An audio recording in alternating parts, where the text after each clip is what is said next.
안녕하세요. 오렌지가 나은 교회 매일 만날 시간입니다. 오늘 본문 로마서 7장 7절에서 25절까지 읽으면서 매일 만나 시작하도록 하겠습니다. 그런즉 우리가 무슨 말을 하리요? 율법이 죄냐? 그럴 수 없느니라. 율법으로 말미암지 않고는 내가 죄를 알지 못하였으니 곧 율법이 탐내지 말라 하지 아니하였더라면 내가 탐심을 알지 못하였으리라. 그러나 죄가 기회를 타서 계명으로 말미암아 내 속에서 온갖 탐심을 이루었나니 이는 율법이 없으면 죄가 죽은 것임이라. 저는 율법을 깨닫지 못했을 때에는 내가 살았더니 계명의 이름에 죄는 살아나고 나는 죽었도다. 생명에 이르게 할 그 계명이 내게 대하여 도리어 사망에 이르게 하는 것이 되었도다. 죄가 기회를 타서 계명으로 말미암아 나를 속이고 그것으로 나를 죽였는지라. 이로 보건대 율법은 거룩하고 계명도 거룩하고 의로우며 선하도다. 그런즉 선한 것이 내게 사망이 되었느냐? 그럴 수 없느니라. 오직 죄가 죄로 드러나기 위하여 선한 그것으로 말미암아 나를 죽게 만들었으니 이는 계명으로 말미암아 죄로 심히 죄되게 하려 함이라. 우리가 율법은 신령한 줄 알거니와 나는 육신에 속하여 죄 아래에 팔렸도다. 내가 행하는 것을 내가 알지 못하노니 곧 내가 원하는 것은 행하지 아니하고 도리어 미워하는 것을 행함이라.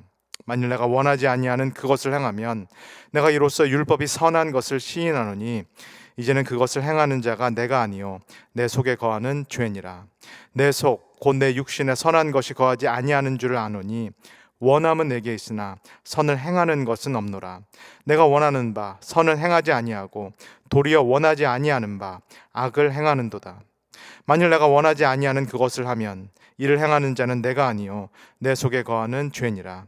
그러므로 내가 한 법을 깨달았노니 곧 선을 행하기 원하는 나에게 악이 함께 있는 것이로다. 내 속사람으로는 하나님의 법을 즐거워하되 내 지체 속에서 한 다른 법이 내 마음의 법과 싸워 내 지체 속에 있는 죄의 법으로 나를 사로잡는 것을 보는도다. 오호라, 나는 곤고한 사람이로다. 이 사망의 몸에서 누가 나를 건져내랴? 우리 주 예수 그리스도로 말미암아 하나님께 감사하리로다. 그런즉 내 자신이 마음으로는 하나님의 법을, 육신으로는 죄의 법을 섬기노라. 아멘. 어제부터 함께 읽고 있는 이 로마서 7장은 우리에게 매우 익숙한 그런 장이면서 매우 어려운 장입니다.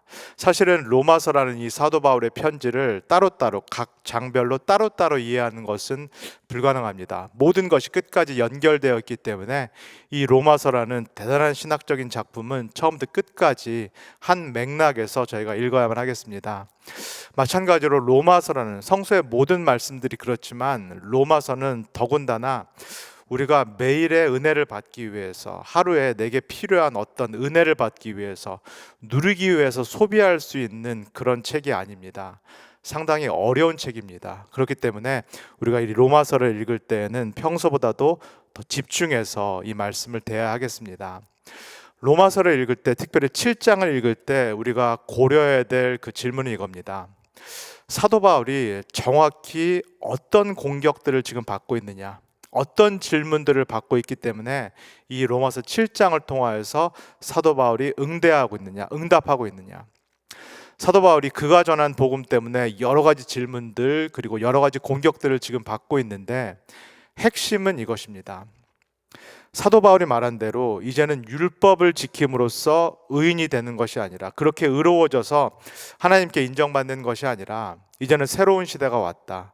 그래서 예수 그리스도를 믿는 믿음으로 하나님께 의롭다 여김을 받는다. 이것이 사도 바울이 로마서를 통해서 전하고 있는 복음입니다. 근데 반대자들은 이런 질문을 하는 겁니다. 그렇다면은 이제는 율법이 아니라 행위로 의로워지는 것이 아니라 믿음으로 의롭다 여김을 받는다라면은, 그렇다면은 이제 율법이 무슨 필요가 있느냐? 행위가 무슨 필요가 있느냐? 율법을 안 지켜도 되는 것 아니냐? 행위를 하지 않아도 되는 것이 아니냐? 오히려 죄를 더 많이 지으면 지을수록 하나님께서 더 많이 용서해 주시니까, 오히려 더 은혜가 넘치니까 사실은 율법을 무시하고 죄를 더 짓는 것이 낫는 거 아니냐? 이 질문, 이 공격을 지금 반대자들이 사도 바울에게 하고 있습니다. 사도 바울, 당신이 전한 이 복음은 결과적으로는 율법을 약화시킨다. 결국은 율법을 폐기하게 만든다. 그래서 사람들로 하여금 마음 놓고 죄를 짓도록 허용하는 그런 결과를 낳게 만든다. 이 질문, 이 공격을 이 유대인 반대자들이 지금 사도 바울에게 하고 있는 그런 상황입니다. 그렇다면 정확히 율법의 역할, 율법의 용도가 무엇이냐? 예수 그리스도를 믿기 전에도 그렇고 그러나 믿음 이후에도 정확히 율법이라는 것이 왜 존재하는가? 그 질문에 대해서 사도 바울이 7장에서 이렇게 말합니다. 7절을 읽겠습니다. 그런즉 우리가 무슨 말을 하리요? 율법이 죄냐? 그럴 수 없느니라.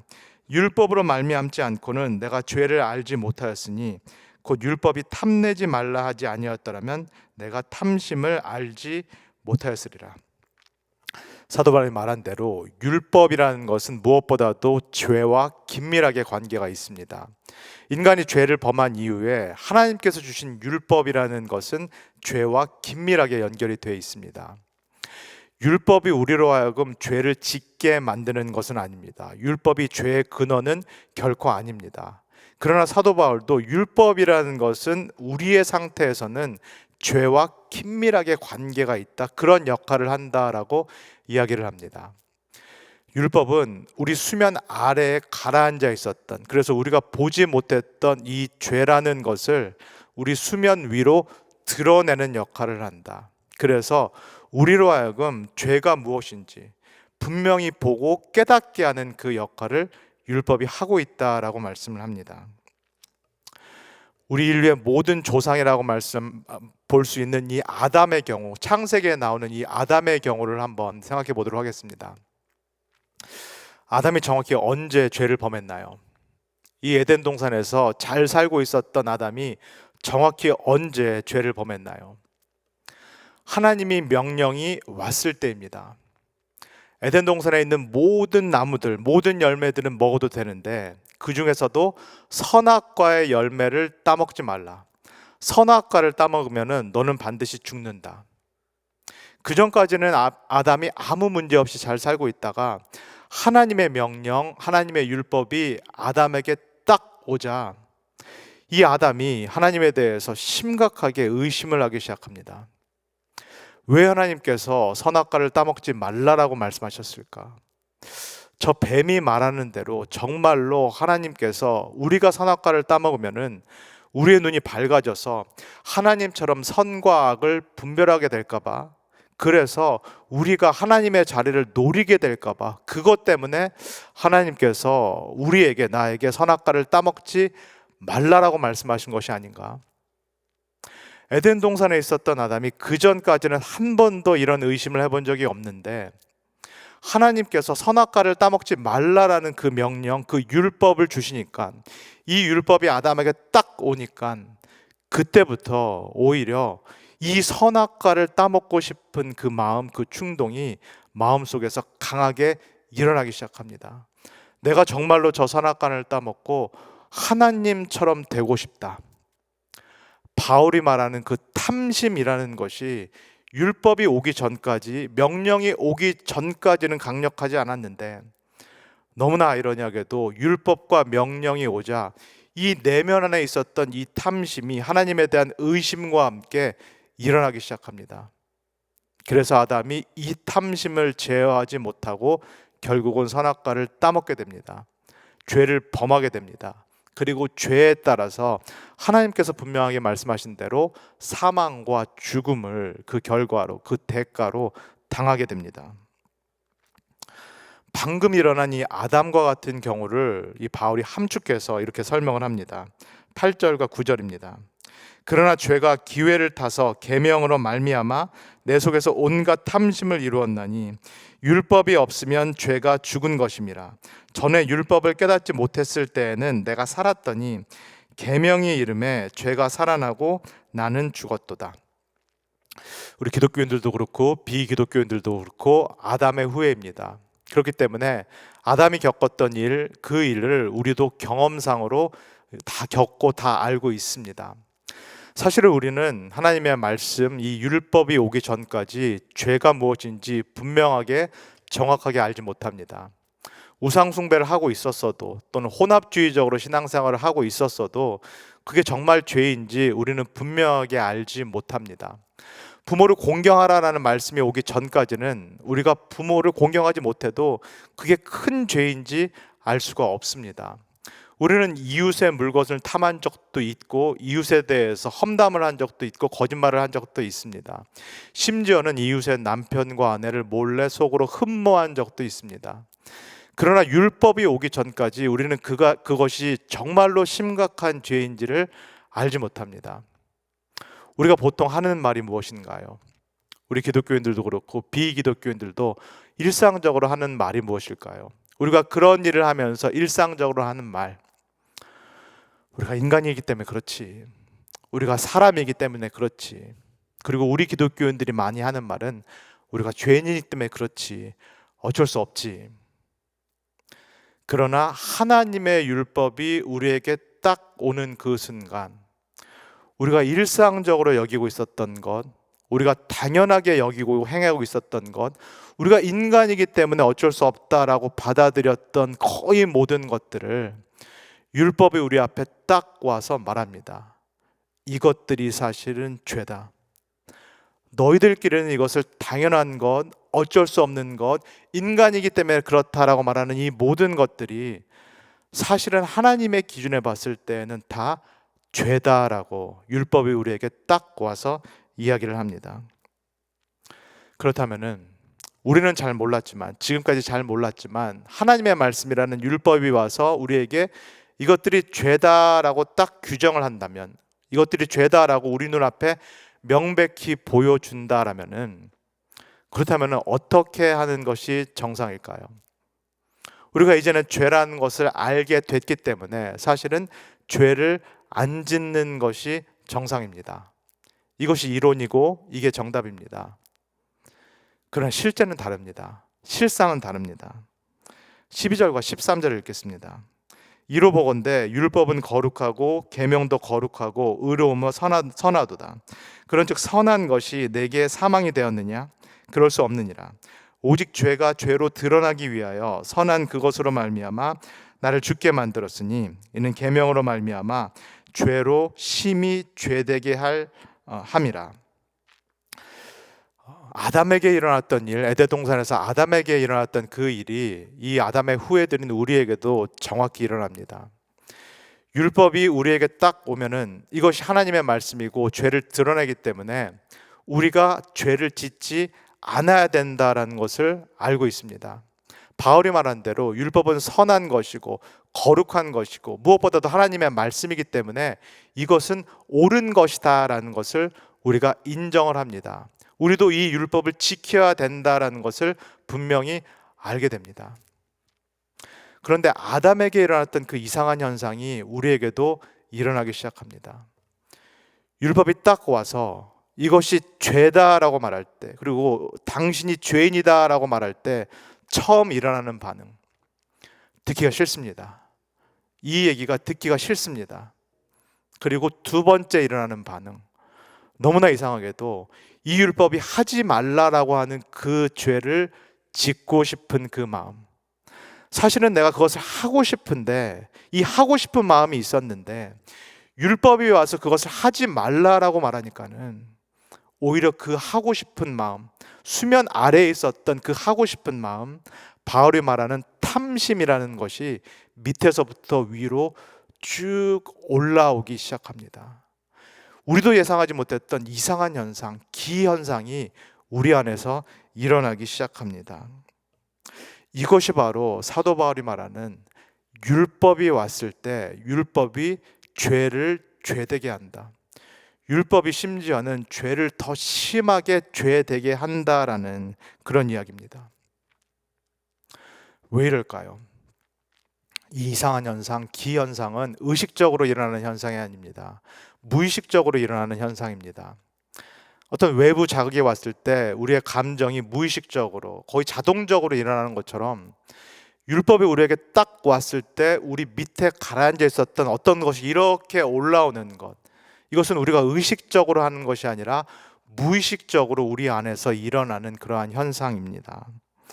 이 현상이 도대체 왜 일어나는가? 15절에서 17절까지를 읽겠습니다. 내가 행하는 것을 내가 알지 못하노니 곧 내가 원하는 것은 행하지 아니하고 도리어 미워하는 것을 행함이라. 만일 내가 원하지 아니하는 그것을 행하면 내가 이로써 율법이 선한 것을 시인하노니 이제는 그것을 행하는 자가 내가 아니요 내 속에 거하는 죄니라. 율법이라는 우리 밖에 있는 이 외부에서부터 우리에게 오는 이 선명한 기준이 딱 우리 앞에 섰을 때, 우리 앞에 다가올 때 일어나는 이 현상, 이 율법이 싫다라는, 죄를 지적하는, 나를 죄인이라고 말하는 이 율법에 대해서 싫다라는 감정이 먼저 올라옵니다. 그리고 바울이 말한 대로 사실은 율법이 없다라면 내가 하고 싶은 것들이 있는데 율법이 와서 그것을 하지 말라라고 말하니까는 이 무의식 수면 아래에 있었던 그 욕망, 수면 아래에 있었던 그 탐심이 오히려 더 자극을 받아서 수면 밖으로 올라오기 시작합니다. 평소에는 내가 법을 잘 지키는 사람인 것처럼 생각을 했는데 세속법뿐만 아니라 사실은 하나님의 율법도 잘 지킬 수 있는 그런 사람이라고 생각을 했는데, 그래서 스스로는 내가 법 없이도 살 수 있는 그런 사람이다라고 여겨왔는데, 근데 실제로 완벽한 법이라는, 완벽한 기준이라는 율법이 내 앞에 딱 오니까, 그리고 그런 상황에 처했을 때 율법이 딱 오니까 내가 법 없이 살 수 있는 사람이 아니라 사실은 내 안에서 이 죄를 짓고 싶다라는, 누가 강요해서 그런 것이 아니라 내가 정말로 그것을 짓고 싶다라는 나도 몰랐던 강력한 욕망, 강력한 탐심이 이 의식 밖으로, 수면 밖으로 올라오고 있다라고 사도 바울이 말합니다. 이 내 안에 있다가 지금 올라오는 이것을 바울은 무엇이라고 말하나요? 그것이 바로 죄. 내 밖에 있는 것이 아니라 내 안에 있는 죄라고 사도 바울이 이야기를 합니다. 그렇다면 율법이 오기 전까지 내가 사실은 인식하지 못했던 이 죄라는 것, 나와 한평생 살았기 때문에 이제는 나와 혼연일체가 돼버린 이 죄라는 존재, 내가 생각하고 내가 느끼고 내가 판단하고 내가 결정하는 모든 것들에 사실상 나 모르게 깊이 영향을 미치고 있었던 이 죄라는 세력은 과연 어느 정도의 힘을 지니고 있다라는 얘기일까요? 우리 21절에서 23절까지를 읽겠습니다. 그러므로 내가 한 법을 깨달았노니 곧 선을 행하기 원하는 나에게 악이 함께 있는 것이로다. 내 속사람으로는 하나님의 법을 즐거워하되 내 지체 속에서 한 다른 법이 내 마음의 법과 싸워 내 지체 속에 있는 죄의 법으로 나를 사로잡는 것을 보는도다. 내 안에 사실상 내가 있는지도 몰랐던 그 죄라는 세력, 죄라는 법, 나에게 모든 영향력을 행사하고 있었고, 사실은 내가 내 삶의 주인인 줄 알았는데 내 삶에서 주인 노릇을 하고 있었던, 내가 알지 못했던 이 죄라는 법, 죄라는 힘, 죄라는 세력, 이 죄는 도대체 얼마만큼 강력하다라는 그런 이야기일까요? 한마디로 하나님의 말씀이라는 이 율법도 내 안에 있는 이 죄라는 세력을 감당하지 못한다라는 말씀입니다. 하나님의 말씀이라는 율법도 죄와 관련해서는 그 능력이 제한적일 수밖에 없다는 얘기입니다. 율법이 이 죄와 관련돼서 할 수 있는 일은 두 가지입니다. 첫 번째, 우리가 본 대로 내 안에, 내 수면 아래, 내 무의식 안에 이렇게 담겨 있었던 죄를 드러내는 역할, 그래서 죄가 죄됨을 명확하게 보여주는 역할이 율법의 용도입니다. 그리고 두 번째로, 율법이 죄와 관련해서 할 수 있는 그 일은 죄를 최대한 억누르는 역할입니다. 죄 지면은 벌 받는다, 죄 지면은 죽는다라는 그런 방식으로, 일종의 협박과 위협의 방식으로 이 하나님의 말씀인 율법이 죄를 최대한 억눌러 놓는 것, 눌러 놓는 것이 율법이 할 수 있는 최대치의 역할입니다. 그런데 사실은 이 율법도 감당을 할 수 없는 이 죄라는 힘은 어느 정도인가요? 죄가 바울이 말하는 대로 율법이 왔을 때 이 율법을 이용하여서 우리를 속일 수 있다, 그 정도의 힘을 죄가 갖고 있다라고 얘기합니다. 죄라는 세력이 우리 안에 있기 때문에 하나님의 말씀인 율법이 오더라도 이 율법을 지키게 만든 것이 아니라 이 죄가 율법을 속여서 오히려 내 안에 죄를 짓고 싶은 그 욕망을 더 부추기는, 더 일으키는 그 일까지도, 그 힘까지도 내 안에 있는 죄가 갖고 있다. 율법도 이 죄를 완전히 억누르거나 완전히 제어하거나 그리고 제거할 수 없다라고 사도 바울이 이야기를 하고 있습니다. 그렇기 때문에 이 무시무시한 죄, 내 밖에 있는 것이 아니라 내 안에 또아리고 내 안에 도사리고 있는 이 죄에 대해서 사도 바울이 탄식을 하고 있는 겁니다. 24절에서 25절입니다. 오호라, 나는 곤고한 사람이로다. 이 사망의 몸에서 누가 나를 건져내랴. 우리 주 예수 그리스도로 말미암아 하나님께 감사하리로다. 그런즉 내 자신이 마음으로는 하나님의 법을, 육신으로는 죄의 법을 섬기노라. 많은 현대 신학자들 그리고 신약학자들이 우리가 함께 읽은 이 로마서 7장의 사도 바울이 나라고 말하는 이 인물이 예수님을 믿기 전의 사람이다, 비그리스도인의 삶에 대해서 사도 바울이 말하고 있다, 또는 유대인들의 어떤 삶에 대해서 사도 바울이 말하고 있다라고 이야기를 합니다. 예수를 믿은 사람, 그리스도인은 이제는 죄의 힘에서, 세력에서 완전히 자유로워졌기 때문에 죄의 노예가 아니다, 죄의 지배를 받지 않는다라고 그렇게 해석을 합니다. 일리가 있는 해석이고 동의를 할 수 있는 그런 해석입니다. 그러나 저는 이 현대 신약학자들의 그 해석보다는 종교개혁자인 루터와 칼빈 그리고 초대교부인 어거스틴의 이 로마서 7장의 해석이 보다 더 인간 실존에 가깝다라고 생각합니다. 보다 더 우리 그리스도인의 실존에 가까운 해석이라고 생각을 합니다. 우리는 예수 그리스도를 믿기 전에도 물론이거니와 예수 그리스도를 믿은 이후에도 본질적으로는 여전히 죄인입니다.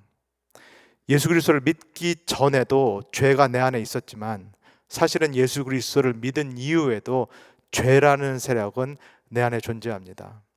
이 죄라는 세력이 예수 그리스도를 믿은 이후에 이때에도 나에게 심각한 영향을 미치고 있다, 나에게 심각한 그러한 세력으로 작동하고 있다라는 것을 부인하기가 어렵습니다.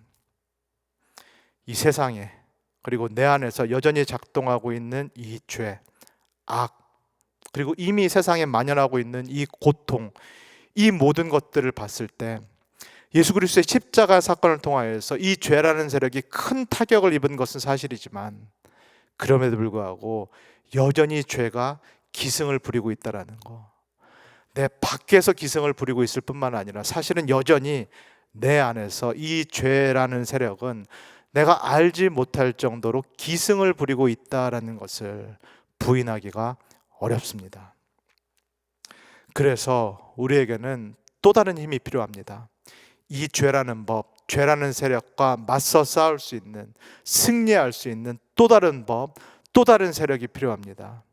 그것이 바로 사도 바울이 로마서 8장에서부터 말하게 될 생명의 법입니다. 예수 그리스도의 법입니다. 성령의 법입니다. 우리가 예수 그리스도를 믿음으로 붙잡을 때, 그래서 그리스도가 내 안에 거하시고 내가 그리스도 안에 거하실 때, 그리스도의 영이 내 안에 거하고 내가 그리스도 영 안에 거할 때, 사실은 그때서부터 이 죄라는 끈질긴 세력과의 진검승부가 시작되는 것입니다. 이 땅을 사는 동안 한시도 쉴 수 없는 이 죄라는 세력과의 싸움, 한시도 긴장을 놓을 수 없고 끝없이 싸워야 되는 이 영적인 여정을 걸어갈 수밖에 없는 저와 우리 성도님들에게 오늘 이 아침에도 예수 그리스도께서 주시는 생명의 법, 성령의 힘이 우리의 삶 가운데 함께 하시기를 소원합니다. 무엇보다도 그 성령의 힘, 성령의 세력, 성령의 법이 내 안에 와서 이 죄와 싸워주도록, 그래서 오늘도 죄에게 지지 않고 죄에 승리하는 하루를 사시는 모든 성도님 되시기를 주 예수 그리스도의 이름으로 간절히 소원합니다. 다 기도하겠습니다. 사랑해 주님, 죄라는 이 세력을 우리가 간과하지는 않았는지요? 하나님 아버지, 내가 예수 그리스도를 믿었기 때문에 하나님 아버지, 내가 이 죄라는 세력, 내 밖에 있는 세력이 아니라 사실상 내 안에 있어서 끊임없이 이 죄에 대한 탐심을 불러일으키는 이 죄라는 세력을 내가 사실은 과소평가하고 간과한 것은 아닌지요. 그래서 내가 하나님의 사랑, 하나님의 용서만 받으면은 죄를 짓지 않을 것이다 라고 내가 쉽게 생각한 부분이 없는지 하나님 이 시간에 우리로 하여금 돌아보게 하여 주시옵소서. 하나님 아버지, 하나님의 말씀이라는 그 율법조차도 완전히 제어할 수 없는 이 죄의 세력이 여전히 내 안에 있습니다. 하나님, 또 다른 힘, 또 다른 세력, 내 대신 싸워줄 수 있는 또 다른 능력이 나에게 필요합니다. 하나님 아버지, 이 아침에도 또 오늘 하루에도 하나님 그리스도의 영, 성령을 나의 삶 가운데 또 내 심령에 보내주셔서 오늘도 이 죄와의 진검승부, 이 영적 싸움에서 승리할 수 있도록 우리를 축복하여 주시옵소서. 감사드리며 예수님의 이름으로 기도합니다. 아멘.